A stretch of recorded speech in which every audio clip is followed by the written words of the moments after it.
2018 سے 2022 تک 4 سال ان کے بنتے ہیں، 4 سال ان کے بنتے ہیں. صحیح. بیٹا یہ دیکھ لو اور یہ دیکھ لو. ہم بتائیں گے اسے کہ ہم 62 ارب کی ڈالر کی سرمایہ کاری لے کے آئے، 5.9 پہ ہم جی ڈی پی کو لے کے گئے. ہم نے آئی ایم ایف کو خدا حافظ کہا. ہم فاٹف کی بلیک سے گرے اور گرے سے وائٹ لسٹ میں چھوڑ کے گئے. ہم سٹاک ایکسچینج کو کہاں چھوڑ کے گئے. ہم نے 15,000 میگا واٹ بجلی پیدا کی. ہم نے ملک کو تعمیر و ترقی کی راہ پہ ڈالا. ہمارے دور میں مہنگائی 3% سے اوپر نہیں بڑھی. یہ ہم نے 4 سال میں کیا. صحیح. اور دہشت گردی کا خاتمہ کیا. 2 بڑے ضرب عزب ہوا، رد فساد ہوا. اب بیٹا یہ تو ہے میری کارکردگی. اب یہ 4 سال ہیں، ان سے پوچھو ان کی کارکردگی کیا ہے. گالی کے سوا، گلوچ کے سوا، الزام کے سوا، تشدد کے سوا، جیلوں میں ڈالنے کے سوا، پنکھے اتارنے، اے سی بند کرنے، ٹیلی ویژن اٹھانے، حریفوں کو پاب جولاں کرنے، ہتھکڑیاں ڈالنے، اس کے علاوہ اگر کوئی اور چیز ہے، یہ 18 سال کے بچے سے میں کہہ رہا ہوں. بالکل ٹھیک ہے. وہ یہ دیکھ لے، اس کے بعد فیصلہ کر لے. ٹھیک ہو گیا. عرفان صاحب، آپ نے جو بات کی منشور کمیٹی کا، چونکہ یہ چیلنج ہے اور منشور ہم نے دیکھا ہے کہ ہر سیاسی جماعت انتخابات سے قبل دیتی ہے، گو کہ وہ اس منشور پر اقتدار پہ آنے کے بعد عمل بہت کم ہی کرتی ہے. یہ تمام سیاسی جماعتوں کا ایک طرح سے وتیرہ ہے. آپ کا یہ جو منشور کمیٹی جو بھی منشور انتخابی طے کرے گی، یہ کیا آئندہ 5 سال کے لیے ہوگا، 10 سال کے لیے ہوگا، 15 سال کے لیے ہوگا؟ مطلب یہ مڈ ٹرم پلاننگ ہے، شارٹ ٹرم ہے، لانگ ٹرم ہے؟ ٹاسک بیسکلی اس منشور کمیٹی کا کیا ہے؟ دیکھیے شاہد صاحب، اس میں بنیادی طور پہ تو جو منشور ہوتا ہے وہ ایک انتخابات سے لے کے اگلے انتخابات تک کی جو 5 سالہ آئینی مدت ہوتی ہے، اس 5 سال کی کارکردگی کے لیے ہوتا ہے. صحیح. ہاں، اس کے اندر ہم یہ ضرور تعین کرتے ہیں کہ ہم پہلے 6 مہینوں میں یا پہلے 1 سال کے اندر ہماری ترجیح یہ ہوگی، اگلے 2 سال میں ہماری ترجیح یہ ہوگی، یا ان 5 سالوں کے اندر ہم کون سے طویل المیعاد منصوبوں کی بنیادیں ڈالیں گے جو اگلے 10-15 سالوں میں کمپلیٹ ہوں گے. بالکل ٹھیک. یہ ساری چیزیں اس میں رکھی جائیں گی. قلیل المیعاد بھی ہوں گے، طویل المیعاد بھی ہوں گے، اور ایسے بھی ہوں گے جن کو ہم اپنے 5 سالہ دور میں مکمل کر سکیں اگر ہمیں 5 سال پورے ملتے ہیں. بالکل ٹھیک. یا اگر ہم جیت کے حکومت بنانے میں کامیاب ہوتے ہیں.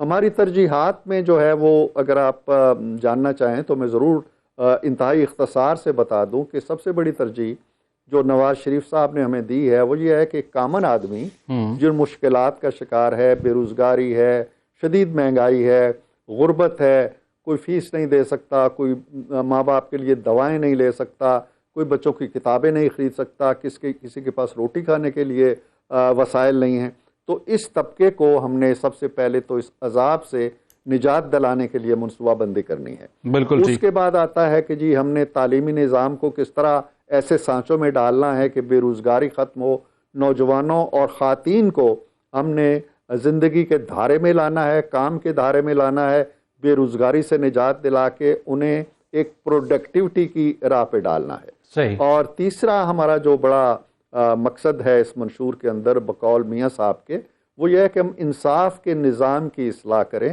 یہ نہیں کہ برسوں لوگ جیلوں میں سڑتے رہیں یا مقدمات بھگتتے رہیں اور ان کے مقدموں کے فیصلے نہ ہوں. آج بھی آپ کو پتہ ہے کہ 60,000 کے قریب مقدمات صرف سپریم کورٹ میں زیر التوا پڑے ہیں. بالکل ٹھیک. ہماری تیسری یا چوتھی بڑی ترجیح یہ ہے. جی ہاں ٹھیک. تو اس کے علاوہ ظاہر ہے کہ زندگی کے تمام شعبے ہیں. بالکل ٹھیک ہے. عرفان صدیقی صاحب، میں جب اس 33 رکنی منشور کمیٹی کو دیکھتا ہوں، اپنی چھوٹی سی رائے میں صحیح یا غلط آپ اس سے اتفاق اور اختلاف دونوں کر سکتے ہیں، مجھے چند لوگوں کے سوا کوئی بھی اپنے اپنے شعبے کا ماہر نظر نہیں آتا. سیاسی کارکن یا سیاسی رہنما ضرور نظر آتے ہیں. اگر میں کہوں کہ اس میں جو اپنے اپنے شعبوں کے ماہر ہیں تو وہ اس کے سربراہ عرفان صدیقی صاحب، جو کہ ایک دانشور ہیں، جو کہ ایک جرنلسٹ رہ چکے ہیں. اس کے علاوہ احسن اقبال صاحب کو ہم کسی حد تک کہہ سکتے ہیں وہ اپنے شعبے کے ایکسپرٹ ہیں، یا بشیر میمن صاحب کی جو FIA میں خدمات یا پولیس کی ہیں وہ اپنے شعبے کے ایک طرح سے ایکسپرٹ ہیں. لیکن اس میں ہمیں کوئی معیشت کا، ماحولیات کا، زراعت کا، ٹیکنالوجی کا، IT کا کوئی ایسا ایکسپرٹ نظر نہیں آتا. تو کیسے آپ 5 سال کا پلان بنا رہے ہیں ایک پولیٹیکل کمیٹی کے ساتھ بیٹھ کے، جب آپ کے پاس پروفیشنلز کی کمی مجھے نظر آتی ہے اس منشور کمیٹی میں؟ جی شاید بہت اچھا سوال کیا ہے آپ نے، اور میں ظاہر ہے کہ یہ سیاست کا معاملہ نہیں ہے. میں بالکل آپ کی بات سے جزوی طور پر ایگری کر سکتا ہوں کہ ہماری ساری کمیٹیاں جو ہیں وہ شاید ایکسپرٹس پہ مشتمل نہیں ہیں جو بڑے نام ہوں، لیکن یہ ضرور ہے کہ ہم نے ہر کمیٹی کے اندر یا کمیٹی کی سربراہی میں یہ ضرور دیکھا ہے کہ اس شخص کا یا سربراہی کرنے والے کا کچھ نہ کچھ تعلق واسطہ تعلیم سے، خارجہ پالیسی سے، یا دوسرے جس بھی معاملے، توانائی سے، آئی ٹی سے، اس کا ضرور ہونا چاہیے۔ لیکن اس میں جو خاص پہلو ہے وہ میں یہ بتا دوں کہ ہم نے کمیٹی پہ کوئی پابندی نہیں لگائی کہ وہ ان 4 ممبروں تک محدود رہے۔ ہم نے بڑی کھلی واضح ہدایات دی ہیں کہ آپ ایکسپرٹ سے ملیں۔ مثلا آئی ٹی والوں سے کہا ہے کہ آپ آئی ٹی کے ایکسپرٹس کو ملیں، پرائیویٹ سیکٹر میں جائیں، ان کو بلائیں، کسی کی ماہرین کی خدمات حاصل کریں اور پھر ہمیں رپورٹ جو دیں۔ مثلا میں خود، آپ کو معلوم ہے، میں صحافیوں کے پاس گیا ہوں، پریس کلب میں گیا ہوں، میرے ہاں کل فیصل آباد چیمبر کے لوگ آ رہے ہیں، میں اسلام آباد چیمبر والوں سے ملا ہوں، بے شمار خطوط آ رہے ہیں، ان کو ہم یکجا کر رہے ہیں۔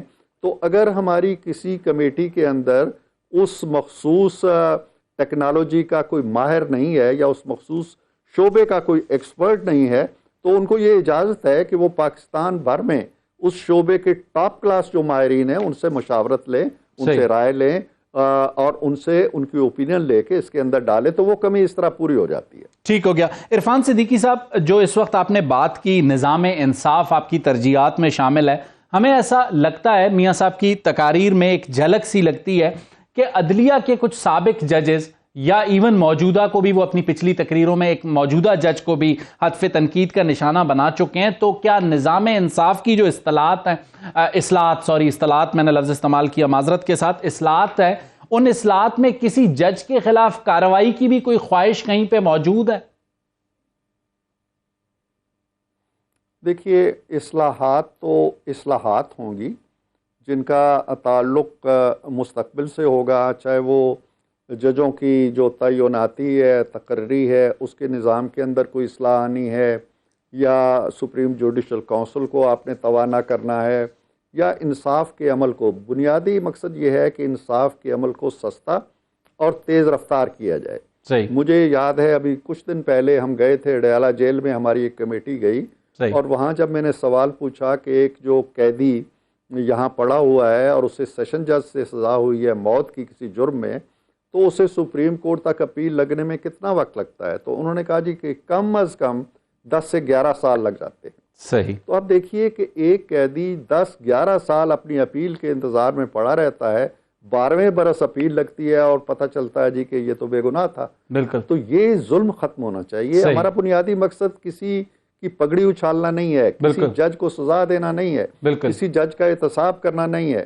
یہ ضرور ہونا چاہیے آنے والے دنوں کے اندر عدلیہ کو خود اپنے احتساب، جو اب آج کل بھی کر رہی ہے، توانائی کے ساتھ کرنا چاہیے، لیکن ہم اس کا رخ جو ہے وہ کسی عدلیہ کی آزادی کو سلب کرنے یا ججوں پہ کوئی تلوار لٹکانے کے بجائے اس کا رخ عوام کی فلاح و بہبود اور ان کو سستا اور فوری انصاف فراہم کرنے کی طرف موڑنا چاہتے ہیں۔ سر، آن اے لائٹر نوٹ، ویسے آپ ایک سنجیدہ طبیعت کے آدمی، آپ نے اڈیالہ جیل کے دورے کا ذکر کیا۔ اڈیالہ جیل میں ایک اور قیدی بھی موجود ہیں، کوئی ان کی صورتحال جانچنے کی آپ نے کوشش کی؟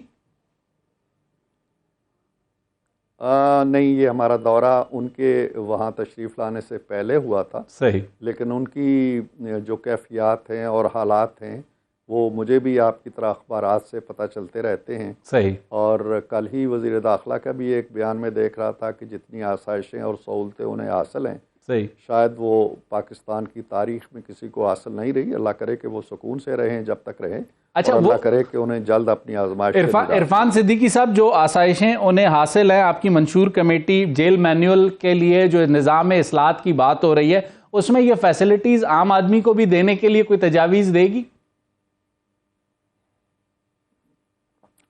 دیکھیے، عام آدمی کے لیے اس وقت بھی جیل مینول کے اندر بہت کچھ پڑا ہوا ہے، لیکن ہمارے ہاں جیل مینول تو ایک چھوٹی سی چیز ہے، آئین جیسی بڑی دستاویز کو بھی ایک طرف پھینک دیا جاتا ہے، قانون کو بھی پھینک دیا جاتا ہے، انصاف کو بھی پھینک دیا جاتا ہے۔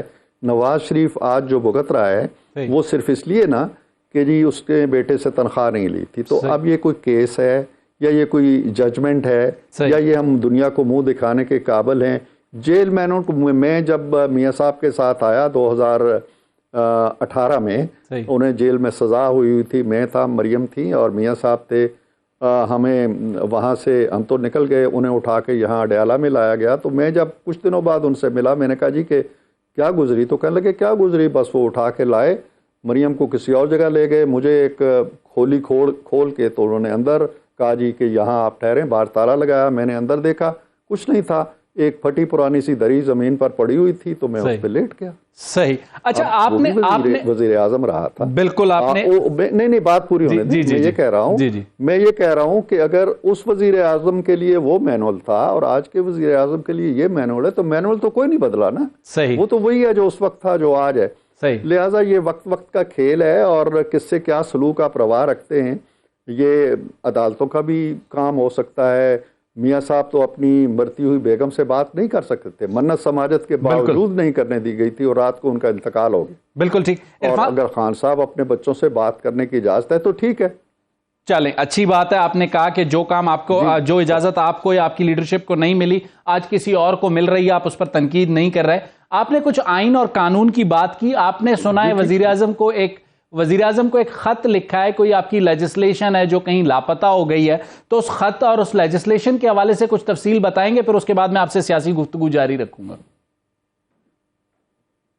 جی یہ بڑی ایک تفصیل کیا بتانی ہے, یہ بڑی افسوسناک بات ہے. دیکھیں ہم پارلیمنٹ کی بالادستی کی بات کرتے ہیں, پارلیمنٹ کی توہین پارلیمنٹ کا ایک قانون بھی ہم نے بنانے کی کوشش کی, اور صورتحال یہ ہے کہ پارلیمنٹ کے دونوں ہاؤسز ایک قانون پاس کرتے ہیں آج سے 17-18 ماہ پہلے, تقریباً 1.5 سال پہلے, اور قاعدے کے مطابق وہ قانون وزارت پارلیمانی امور سے ہوتا ہوا وزیر اعظم ہاؤس جاتا ہے, جہاں سے اسے پریزیڈنٹ کے پاس جانا ہے اسینٹ کے لیے.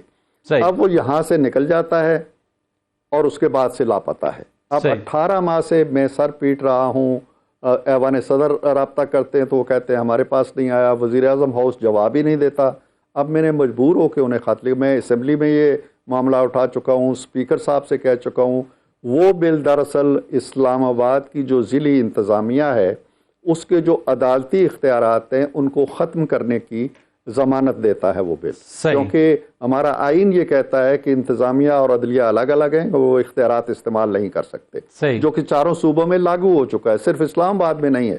اب وہ کسی کو اچھا نہیں لگا, کسی نے اپنی دراز میں ڈال کے بند کر لیا ہے, اور نہ چیئرمین صاحب کچھ کر پا رہے ہیں, نہ اسپیکر صاحب کچھ کر پا رہے ہیں, اور ہم بے دست و پا بیٹھے ہیں. یہ بڑا افسوسناک معاملہ ہے. تو میں نے پھر وزیر اعظم صاحب کو لکھا ہے کہ جی آپ ہی دیکھیں, آپ کے دائیں بائیں کہیں شاید پڑا ہو, آپ اس کا سراغ لگائیں, ورنہ ہم دوبارہ ری سبمٹ کریں اس کو. صحیح. عرفان صدیقی صاحب, میں نے ایک چھوٹی سی بریک لینی ہے, بریک کے بعد دوبارہ آؤں گا تو آپ سے گفتگو کا سلسلہ یہیں سے جوڑوں گا, اور پھر ذرا بات کریں گے میاں محمد نواز شریف صاحب کی, اور ان کی جو گفتگو ہے آج کل آنے والے دنوں کی کیا پیش بندی انہیں نظر آتی ہے. اس گفتگو سے عرفان صدیقی صاحب سے گفتگو کا سلسلہ دوبارہ جوڑیں گے. لیتے ہیں ایک چھوٹی سی بریک.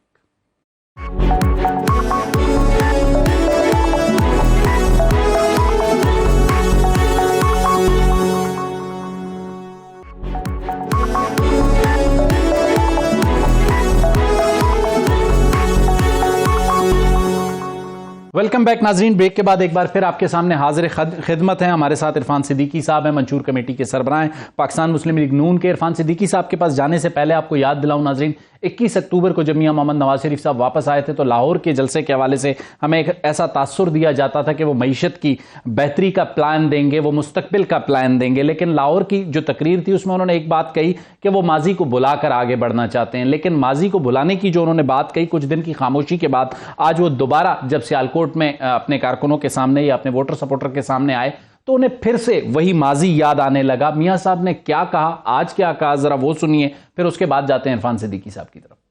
چلے گا ملک جہاں آئے دن وزیر اعظم بدلتے ہوں اور جیلوں میں جاتے ہوں, ملک بدری ہوتی ہو, جھوٹے مقدمے بنتے ہوں, جھوٹی سزائیں ملتی ہوں, تو کیسے چلے گا ملک؟ بتائیں ذرا, آپ سوچ کے بتائیں کیسے چلے گا. اور ایسے بندے کو لے آتے ہیں جس کو سوائے گالی کے اور کچھ کرنا ہی نہیں آتا, جب بھی بولتا ہے تو گالیاں دیتا ہے. عرفان صدیقی صاحب, 21 اکتوبر کو میاں محمد نواز شریف صاحب نے کہا کہ وہ ماضی کو بھلا چکے ہیں اور وہ آگے بڑھنا چاہتے ہیں, لیکن آج پھر دوبارہ ان کی گفتگو میں وہی ماضی کی جھلک نظر آئی. تو میاں صاحب کیا ابھی تک ماضی سے نکل ہی نہیں پائے, یا آپ کے خیال میں یہ وقتاً فوقتاً وہ یاد دلاتے رہیں گے؟ دیکھیے شاہد صاحب, اس میں کوئی حیرت کی بات نہیں ہے. جو ابھی آپ نے ان کی گفتگو کے چند جملے سنائے ہیں ان سے بھی بات بڑی واضح ہو جاتی ہے. انہوں نے آگے بڑھنے ہی کی بات کی ہے. صحیح. اور ساتھ یہ کہا ہے کہ اگر یہ چیزیں آپ کرتے رہیں گے تو پھر آگے نہیں بڑھ سکیں گے. صحیح. مراد یہ ہے کہ ایک ہوتا ہے کہ ماضی کو سینے سے لگا کے چمٹائے رکھنا اور کہنا جی کہ اس سے بدلہ لو, اس کو پھانسی چڑھاؤ, اس نے میرے خلاف غلط فیصلہ دیا تھا, عمران خان کو یہ کرو. یہ نہیں کہہ رہے وہ. صحیح. وہ یہ کہہ رہے ہیں کہ اگر آگے قدم بڑھانا ہے تو یہ چیزیں جو ہمیں پیچھے دھکیل کے لے آتی ہیں ان کا خاتمہ کرو, یہ نہیں ہونی چاہیے. وہ ان یادوں کو اس لیے تازہ کر رہے ہیں کہ یہ ملک کے ساتھ آئندہ یہ سلوک نہیں ہونا چاہیے. یہ بات انہوں نے مینار پاکستان میں بھی کہی تھی اور 2 بار یہ کہا تھا کہ میں اپنی 40 سالہ سیاسی زندگی کا نچوڑ دے رہا ہوں کہ ملک آگے نہیں بڑھے گا اگر ہم یہ چیزیں ترک کر کے آگے بڑھنے کا اکٹھے ہو کے عزم نہیں کریں گے تمام ادارے. تو وہی بات وہ کہہ رہے ہیں, کوئی نئی بات تو انہوں نے نہیں کی ہے اور وہ فیکٹ کہہ رہے ہیں کہ جب تک یہ دیکھیں نا ایک بیماری کی تشخیص ہو گئی ہے کہ ہم کیوں پیچھے رہ گئے دنیا کے. اب اگر بار بار ڈاکٹر کہتا ہے کہ بھئی یہ آگے اگر تم نے صحت ٹھیک رکھنی ہے تو یہ چیزیں ہیں جو نہیں کرو گے تم, صحیح, تو اس میں یہ تو نہیں ہے کہ وہ ماضی یاد رکھنے والی بات ہے. عرفان صدیقی صاحب, آپ نے گفتگو کی ابتدا میں کہا کہ ووٹ کو عزت دو کا جو بیانیہ ہے وہ اپنی جگہ پہ موجود ہے اور ہم اسے لے کر چلیں گے, لیکن ابھی جو آپ نے گفتگو کی ہے, جو میاں صاحب کی گفتگو کی آپ نے تشریح میرے سامنے رکھی, اس سے مجھے ایسا لگتا ہے کہ مفاہمت اور مصالحت کی سیاست ہوگی. جب میں اس بات میں کلیئرٹی نہیں لے پا رہا کہ ووٹ کو عزت دو کا بیانیہ جو ہے وہ چلے گا, مفاہمت یا مصالحت ہوگی, تو ایک عام آدمی کو آپ کیسے کنونس کر سکیں گے؟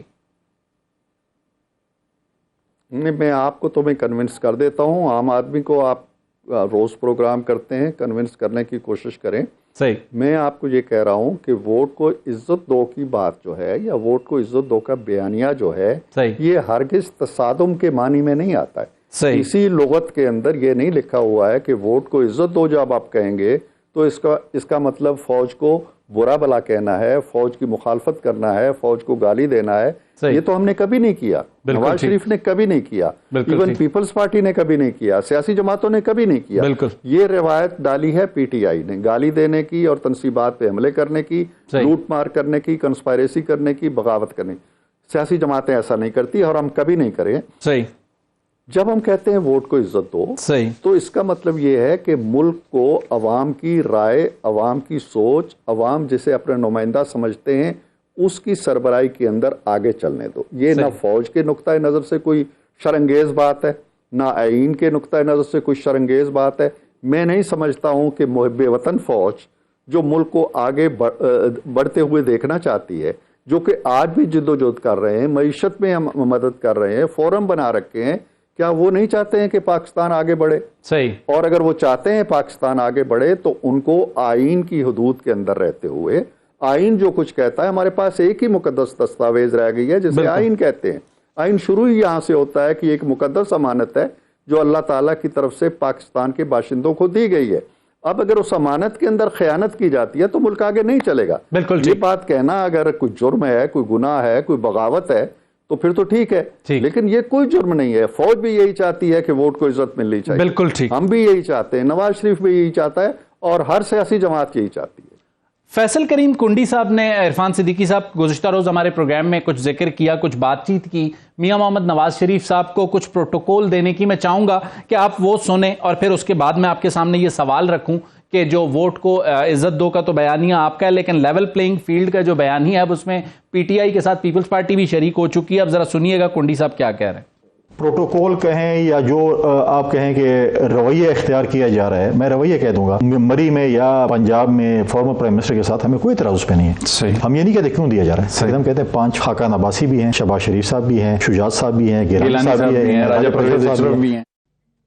عرفان صدیقی صاحب, کنڈی صاحب کہہ رہے ہیں کہ جو پروٹوکول میاں محمد نواز شریف صاحب کو 21 اکتوبر کو دیا گیا وہ باقی 5 وزرائے اعظم کو بھی ملنا چاہیے, اور اسی کی بنیاد پہ وہ یہ کہتے ہیں کہ لیول پلینگ فیلڈ نہیں ہے. پہلے صرف پی ٹی آئی کا شکوہ تھا, پیپلز پارٹی بھی اس میں جسے کہتے ہیں دامے در میں سخنے ان کے ساتھ نظر آتی ہے. دیکھیں جی, میں تو یہ سمجھتا ہوں ذاتی طور پہ اے این پی کا معاملہ ہو, پیپلز پارٹی کا معاملہ ہو, پی ایم ایل این کا معاملہ ہو, کسی بھی سیاسی جماعت کا یا غیر سیاسی جماعت کا, ہمارے ہاں کچھ شخصیات ایسی ہیں جن کو بڑی بھاری سیکیورٹی کی ضرورت ہے, ان کی سلامتی کی. آئے دن ہمیں اطلاعات ملتی رہتی ہیں، ملک کے اندر دہشت گردی کی فضا ہے، تحفظ ملنا چاہیے، این پی کے لیڈروں کو بھی ملنا چاہیے، نواز شریف کو بھی ملنا چاہیے، زرداری صاحب، بلاول، سب کو ملنا چاہیے، اس حد تک تو ٹھیک ہے۔ لیول پلینگ فیلڈ میں جو بات کی جاتی ہے تو یہاں آ کے بات کو الجھا دیا جاتا ہے۔ صحیح۔ دیکھیے اب اگر 4 الیکشن پچھلے آپ دیکھیں شاہد صاحب، 2002 سے 2018 تک 4 الیکشن ہوتے ہیں، 2002 کا ہوتا ہے، 2008 کا ہوتا ہے، 2013 کا ہوتا ہے، 2018 کا ہوتا ہے۔ 3 الیکشن میں تو نواز شریف کو حصہ ہی نہیں لینے دیا آپ نے۔ صحیح۔ 3 الیکشن سے اسے باہر رکھا آپ نے۔ وہ لیول پلینگ فیلڈ تھا، اس میں جو جیت کے آئے انہوں نے حکومتیں بھی کی، وہ لیول پلینگ فیلڈ۔ اور 2013 میں شاید ہم جیتے ہیں، اور 2013 کا لیول پلینگ فیلڈ میں آپ کو گنواؤں تو آپ کہیں گے اچھا یہ تھا۔ زرداری صاحب صدر تھے، ان کے اپوائنٹڈ اور توسیع یافتہ اشفاق پرویز کیانی آرمی چیف تھے، ان کا اپوائنٹڈ میر ہزار خان کھوسو جو تھا وہ وزیر اعظم تھے نگران، 4 صوبوں میں ان کے نگران وزرائے اعلیٰ تھے۔ ہمارا تو مشرق سے مغرب، شمال سے جنوب تک کوئی ایک فرد بھی نہیں تھا۔ ہم نے تو نہیں رونا رویا کہ جی ہمیں لیول پلینگ فیلڈ نہیں مل رہا۔ آج اگر نواز شریف صدر بنا بیٹھا ہو اور ہم کوئی الیکشن کرائیں تو مانیں گے آپ لوگ؟ صحیح۔ اچھا، تو وہ الیکشن بھی مانے۔ بالکل، آپ نے بہت اچھی دلیل دی اور آپ نے اس کو ریفرنس دیا 2013 کے الیکشن کا۔ عرفان صدیقی صاحب، آئندہ آنے والے چند ہفتوں میں کیا میاں محمد نواز شریف صاحب کا کوئی لندن دورہ متوقع ہے آپ کی معلومات کے مطابق؟ نہیں، میرے علم میں نہیں ہے۔ صحیح، میرے علم میں نہیں ہے۔ ممکن ہے کہ علاج کے حوالے سے ان کے چیک اپس ہوتے رہتے ہیں، فالو اپ ہوتا رہتا ہے ان کی بیماری کے حوالے سے۔ ابھی وہ پوری طرح جو مسائل کچھ نہ کچھ موجود ہیں تو اس حوالے سے وہ جائیں تو جائیں، لیکن میرے علم میں نہیں ہے۔ صحیح، آپ کے علم میں نہیں ہے۔ اچھا سر، ایک اور جو سب سے بڑا چیلنج ہمیں نظر آتا ہے میاں محمد نواز شریف صاحب، جیسا کہ آپ پوری پی ایم ایل این کہہ رہی ہے کہ وہ متوقع وزیر اعظم ہوں گے، اس کے بعد ان کی جو ٹیم ہوگی اس ٹیم میں اس بار کوئی رد و بدل ہوگا؟ منشور کمیٹی کوئی رد و بدل سجیسٹ کرے گی کہ پنجاب کی ٹیم یہ ہونی چاہیے، بلوچستان کی ٹیم یہ ہونی چاہیے، سندھ میں یہ ہونا چاہیے، اور فیڈرل کیبنٹ میں جس طریقے سے ہم ماضی میں دیکھتے ہیں کہ ڈار صاحب معاشی میدان میں اور احسن اقبال صاحب پلاننگ اینڈ ڈیولپمنٹ میں، منشور کمیٹی کچھ اس قسم کی چیزیں میاں صاحب کو سجیسٹ کرے گی کہ مریم نواز صاحبہ کی پلیسمنٹ کہاں ہو، شہباز صاحب کی کہاں ہو؟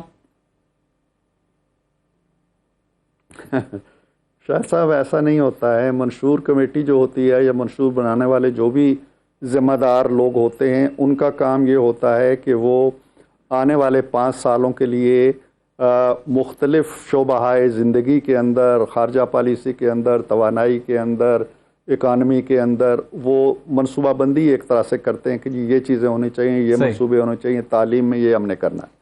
یہ وہ نہیں طے کرتی ہے۔ لیکن 30 سیکنڈز میں عرفان صدیقی صاحب 30 سیکنڈز میں ان منصوبوں کو لیڈ کرنے والا ٹیم لیڈر کون ہوگا یہ آپ سجیسٹ نہیں کریں گے؟ میں کر رہا ہوں، یہ نہیں کمیٹی نہیں لکھے گی، لیکن ہم سب جانتے ہیں اور پارٹی کا یہ فیصلہ ہے، یہ منشور کمیٹی کا فیصلہ نہیں ہے کہ اگر مسلم لیگ نون جیتتی ہے اور اگر مسلم لیگ نون فیڈرل حکومت بناتی ہے اسلام آباد کے اندر تو وزیر اعظم نواز شریف ہوں گے۔ یہ تو پارٹی کا ڈیسیژن ہے، نتھنگ ڈوئنگ ود منشور کمیٹی۔ ٹھیک ہو گیا عرفان صدیقی صاحب، آپ کا بہت بہت شکریہ۔ ناظرین، لیں گے ایک چھوٹی سی بریک اور بریک کے بعد آئیں گے تو ہمارے ساتھ ہوں گے گورنر خیبر پختونخوا غلام علی صاحب۔ ان کے سامنے سوال رکھیں گے کہ ان کے جو تنازعات ماضی میں اتحادی جماعتوں سے رہ کیا وہ ختم ہو چکے ہیں اور وہ انتخابات کے انعقاد کے حوالے سے اب کیا مطمئن ہے 8 فروری کو وہ انتخابات کے انعقاد کے لیے تیار ہیں؟ یہ سارے سوال ان کے سامنے رکھیں گے۔ لیتے ہیں ایک چھوٹی سی بریک۔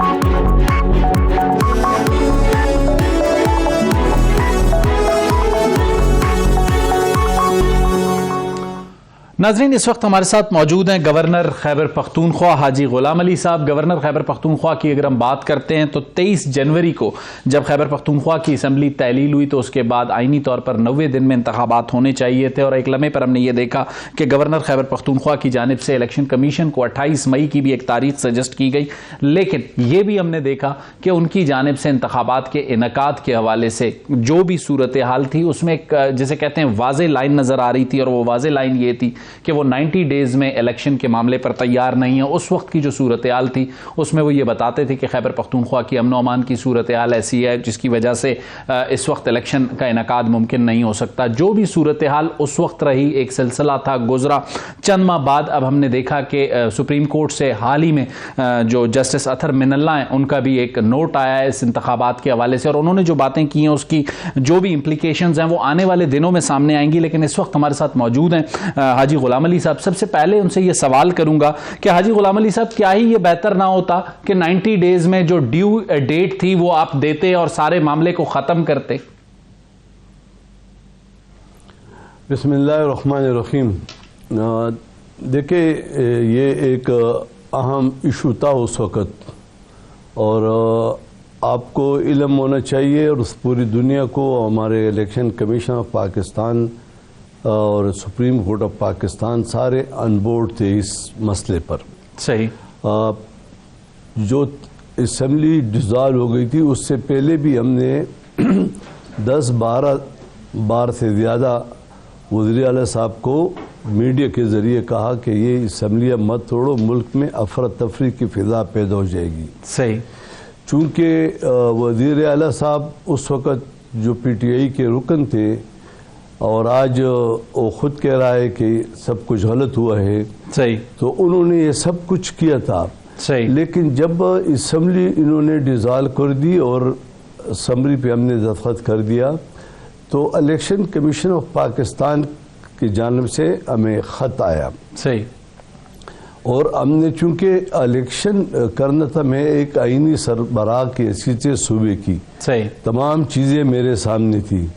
آپ نے دیکھا کہ پے در پہ ایسے زیادہ واقعات ہوئے تھے, ہو رہے تھے اور ہوئے تھے. صحیح.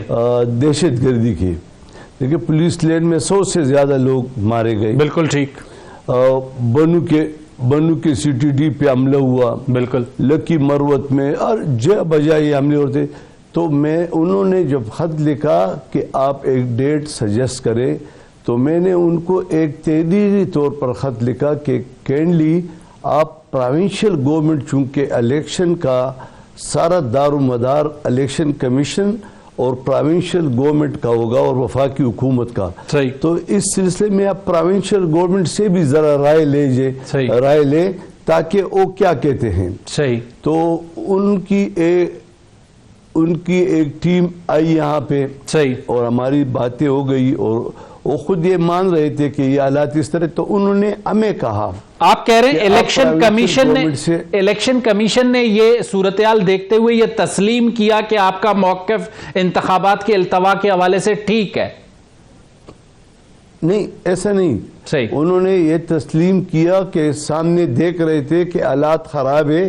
اور میں انہیں کہہ رہا تھا کہ آپ جو ہے صوبائی حکومت سے پوچھ لے, متعلقہ اداروں سے پوچھ لے. تو انہوں نے ہمیں یہ اختیار دے دیا. صحیح. کہ آپ صوبائی حکومت سے اس بارے میں بات کریں. صحیح. میں نے صوبائی حکومت کو جو الیکشن کمیشن کا لیٹر آیا تھا اس لیٹر کے ساتھ اپنا ایک لیٹر لگا کے صوبائی حکومت کو میں نے بھجوا دیا. صحیح. اور بالکل میں نے کہا آپ رپورٹ دے دی. پھر 1-2-4 دن بعد میں نے ایک سافٹ ریمائنڈر دے دیا. صحیح. کہہ رہا وہ جواب نہیں آیا. تو آپ کہہ رہے ہیں جو صوبائی حکومت کے ڈیلے کی وجہ سے التوا میں پڑا معاملہ؟ نہ آپ بات سن لینا. ہم کہتے ہیں کہ یہ ملک اس وقت جس مشکل میں ہے تو وہ ہر حقیقت کو جاننا چاہیے, آپ کو بھی, عوام کو بھی, عدالتوں کو بھی. صحیح. پھر میں نے دوسرا ریمائنڈر دیا, پھر تیسرا ریمائنڈر دیا, پھر چوتھا ریمائنڈر دیا, پھر 5واں ریمائنڈر دیا. صحیح. اور ہر ریمائنڈر 3-4 روز بعد دیتا تھا. صحیح. آخر میں ان کی رپورٹ آئی. صحیح. میں نے وہی رپورٹ صحیح الیکشن کمیشن آف پاکستان کو بھجوائی. انہوں نے کہا کہ اس سخت صورتحال میں ہم الیکشن کے لیے تیار تب ہو سکتے ہیں کہ ہمیں اتنی فوج دی جائے, یہ چیزیں دی جائے, یہ چیزیں دی جائے, جو بھی ان کی ریکوائرمنٹ تھی. انہوں نے کہا الیکشن کمیشن کو ہم نے رپورٹ بھیج دی. پھر الیکشن کمیشن نے ہمیں بلایا. صحیح. میں خود وہاں, اور پھر اس کے بعد آپ نے 28 مئی کی ڈیٹ دی.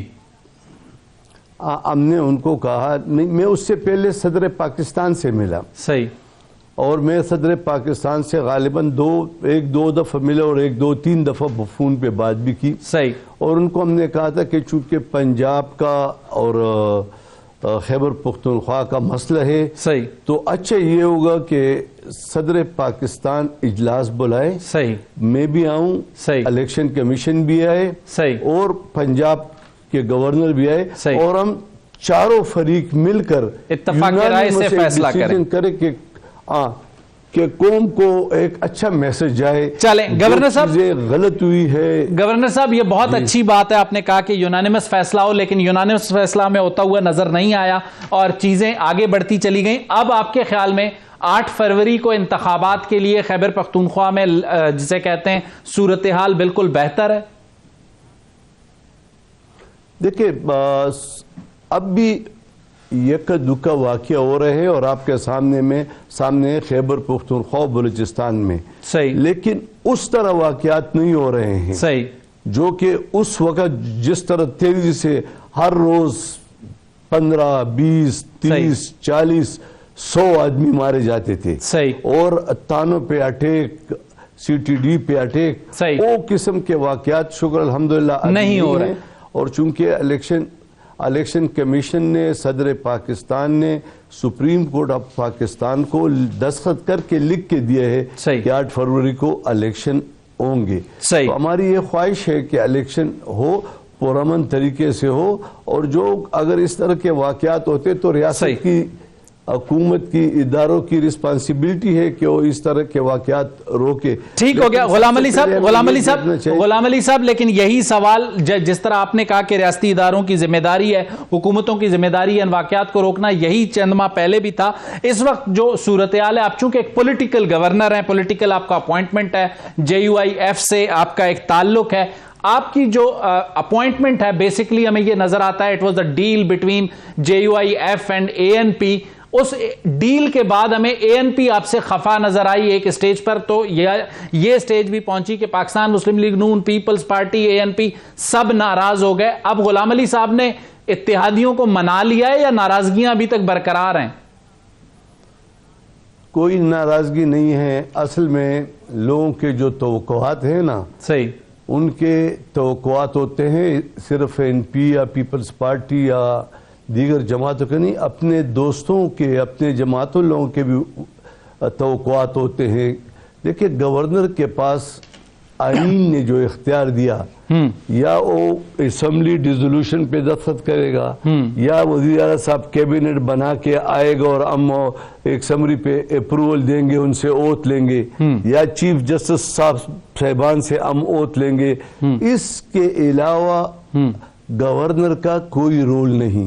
اکثر ہمارے دوست جو ہے وہ اس پہ ناراض ہوتے ہیں کہ یہ ادھر اگر تبادلہ ہوتا ہے ادھر کوئی لگا دے, ادھر, حالانکہ ٹوٹلی صحیح, آپ کسی بار ملک سے کسی کو لائیں, اس میں ہمارا ذرے بر ہمارا اس میں کچھ عمل دخل نہیں تھا. غلام علی صاحب, آپ نے جو کانسٹیٹیوشنل رول کی بات کی, بالکل ایک گورنر کا کانسٹیٹیوشنل رول ہمیں یہی نظر آتا ہے اور نظر آنا بھی چاہیے, لیکن ہمیں یہ بھی دیکھنے میں آتا ہے کہ حاجی غلام علی صاحب کہتے ہیں کہ ANP کو ٹکٹ ہولڈرز نہیں ملیں گے, یہاں تک کہ ANP کا ایک اسٹالوارٹ خاندان بلور فیملی کو آپ دعوت دیتے ہیں, تو پھر گورنر ہاؤس میں بیٹھ کر ایک کانسٹیٹیوشنل پوزیشن پہ آپ کو یہ سب کچھ کرنا چاہیے تھا. نہیں, ایسی افواہیں ہیں, ایسی کوئی بات نہ ہوئی ہے, اور نہ بلور فیملی جو ہے اس عمر میں ان کی قربانیاں ان کے اپنے جماعت کے لیے, اگر میں یعنی آپ اس سے پہلے دیکھ لیں کہ مولانا فضل الرحمان صاحب بلور فیملی کے ہر 3 مہینے بعد کچھ گزشتہ 20 سالوں سے دیکھ لیں وہ ان کے پاس سے, چونکہ وہ خود کہتے ہیں کہ آپ ادھر آئیں تو ہمارے ساتھ ایک کپ چائے پیئے, کبھی کبھی وہ مرکز آتے تھے. یہ ایسی کوئی بات نہیں. اب میں خود 2-3 بار ولی باغ کیا, اس کا مطلب ہے کہ میں نے ایمل علی خان کو دعوت دی ہے. یہ ہماری ایک روایات ہے. میں شیرپو خان کے گھر گیا, میں امیر مقام خان کے گھر گیا, میں پیپلز پارٹی کے صدر کے گھر گیا. یہ میرا آئینی رول یہ کہتے ہیں کہ لوگوں کو، عوام اور جتنی بھی سیاسی قیادتیں، ان کو جوڑ کے رکھوں. اور آپ نے دیکھا ہوگا کوئی ایک شخص یہ بتا دے کہ اس گورنر ہاؤس میں تمام سیاسی جماعتوں کے لوگ نہیں آ رہے ہیں، تمام بزنس کمیونٹی کے مختلف اختلاف رائے رکھنے والے یہاں پر آتے ہیں. میری کوشش ہوتی ہے کہ ریاست کے ساتھ عوام کو جوڑوں. اچھا، آپ کہہ رہے ہیں جو بھی ملاقاتیں ہوتی ہیں وہ پولیٹیکل ریکنسیلیشن کے لیے ہوتی ہیں، ان کا مولانا کو کوئی فائدہ نہیں ہوتا. اس وقت اگر 8 فروری کو الیکشن ہوتے ہیں، میں ایک سوال کر رہا ہوں کہ 8 فروری کو اگر الیکشن ہوتے ہیں اپنی گیون ڈیٹ پر، تو اس وقت آپ چونکہ گورنر ہاؤس میں موجود ہیں، صاحبزادے آپ کے پشاور شہر کے میئر ہیں، کتنا ایک انفلوئنس آپ کا ہو سکتا ہے جمعیت علماء اسلام کے لیے، یا پھر آپ اپنے آپ کو کانسٹیٹیوشنل رول تک ہی محدود رکھیں گے؟ کچھ نہیں ہو، کچھ ذرے بر رول نہیں ہے. اگر رول ہوتا تو پشاور میں میرے گورنر ہاؤس سے آدھے کلومیٹر پر ہمارا تحصیل ناظم فوت ہو گیا. صحیح. وہاں پہ الیکشن ہوا. صحیح. میرا بیٹا میئر تھا، میں گورنر تھا. صحیح. کسی ایک جماعت نے اشارتاً بھی کہا صحیح کہ یار کچھ زیادتی ہوئی ہے، یا ہم دیکھیں ہم سیاسی لوگ ہیں، اور وہ الیکشن ہماری جماعت ہار چکا. صحیح. سیٹ ہماری تھی، آپ اپنی جیتی ہوئی سیٹ ہار گئے.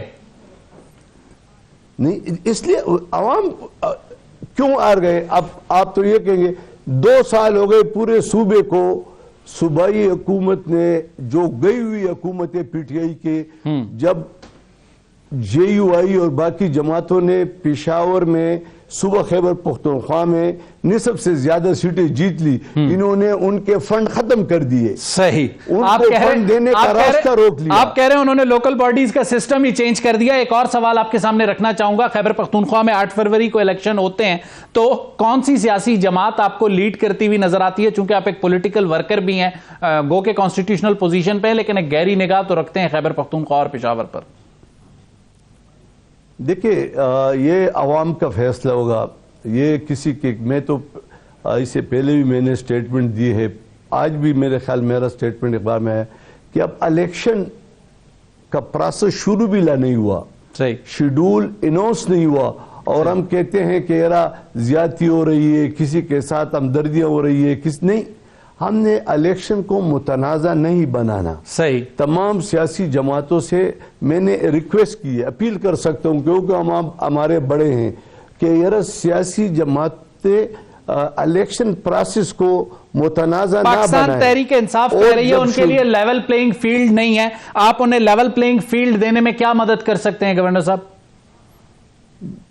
دیکھیں، میری مدد کی ضرورت تو اس میں نہیں ہے. مدد تو ان کو عدالتیں دیں گی کہ کیسے ان کی عدالتوں میں ہیں. صحیح. اور جب عدالتوں میں کیسز ہیں تو عدالتیں اگر کہہ دے، عدالتوں نے نواز شریف صاحب کو وزیر اعظم نکالا تھا. صحیح. تو کسی نے کیا کر دیا؟ گورنر صاحب، آپ کا ایک اور بیان بھی ریکارڈ پر ہے کہ چیئرمین پی ٹی آئی کے ساتھ جو کچھ ہو رہا ہے وہ مکافات عمل ہے. تو سیاسی مکافات عمل کا رزلٹ ہمیں 8 فروری کو نظر آئے گا؟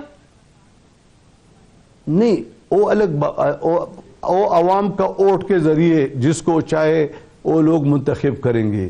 میں یہ سمجھتا ہوں ایک سیاسی کارکن کے کہ دیکھیں، اگر کسی پر حکومت نے، کسی نے کیس بنا دیا، عدالت نے ان کو جیل بھیج دیا، تو جیل کا جو قانون ہے اس کو اس کے مطابق فیسیلیٹی دینا یہ سپرڈنٹ یا آئی جی جیل خانہ جات کا کام ہے. یہ نہیں کہ ہم امریکہ میں جا کے کہہ دیں کہ ہم پنکھا اتاریں گے، ہم امریکہ میں جا کے اے سی اتاریں گے، ہم اس کو گھر کے غلام علی صاحب آپ یہ کہہ رہے ہیں کہ ان کا میٹر جیل سپرنٹینڈنٹ کے پاس ہے، صوبائی حکومت یا گورنر ہاؤس کے پاس نہیں ہے، اگر میں غلط نہیں ہوں؟ بالکل، عدالت کے پاس اور اس کے پاس ہے. میں خود جیل میں رہا ہوں. مجھے B class Supreme Court of Pakistan نے دی ہے. صحیح. تو 1 سال بعد دیکھیں، یا عدالت یا جیل سپرڈنٹ آئی جی جیل خانہ جات. تو اس کے لیے ہم کہتے ہیں کہ یہ کسی حکومت کے سربراہ کا کام نہیں. ایک آخری سوال گورنر صاحب آپ کے سامنے. جن جماعتوں نے آپ پر تحفظات ظاہر کیے ان میں آپ کی اتحادی پیپلز پارٹی, ANP اور پاکستان مسلم لیگ نون بھی شامل تھیں. الیکشن کے وقت اگر کوئی اور اعتراضات آپ پر آئے تو کیسے ڈیفینڈ کریں گے؟ دیکھیں اعتراضات اب بھی نہیں ہیں, ہم سب ایک پیج پہ ہیں. ان کو یہ سب کچھ سمجھ گیا کہ گورنر کا رول جہاں تک ہے وہی میں کوشش کر رہا ہوں. دیکھو یہ چیزیں, یہ سیٹیں آنے جانی ہیں. آپ مجھے بحیثیت کونسلر, بحیثیت ڈسٹرکٹ ناظم, بحیثیت سینیٹر چیک کر لیں.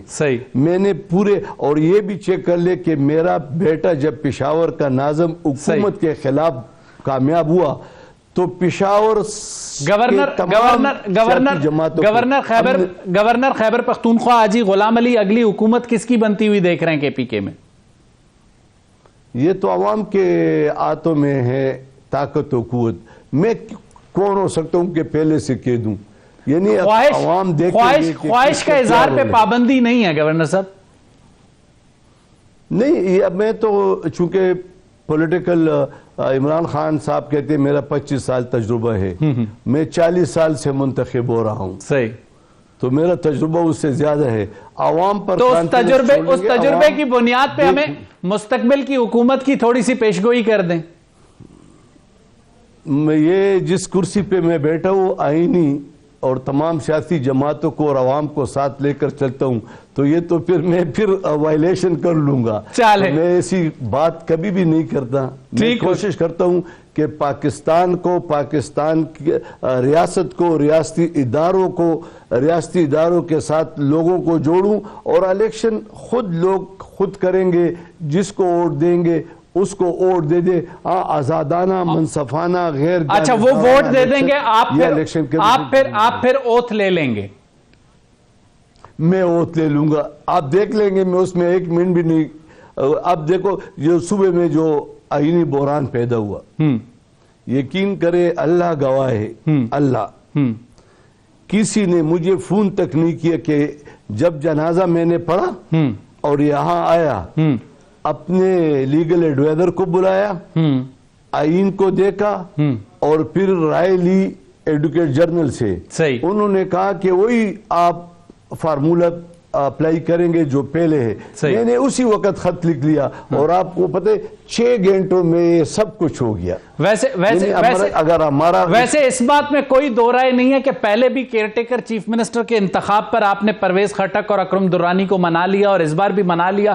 کچھ تو ہے. اب 8 فروری کو آپ کس طرح کسے منائیں گے, یہ ابھی چیلنج اپنی جگہ پہ باقی ہے. حاجی غلام علی صاحب, آپ کا بہت بہت شکریہ. آپ نے اپنا قیمتی وقت دیا اور اپنی پوزیشن جو گورنر خیبر پختونخوا کے حوالے سے ہے اسے واضح کیا. ناظرین, اگلے پروگرام تک مجھے شاہد رند کو اجازت دیجیے. اللہ حافظ.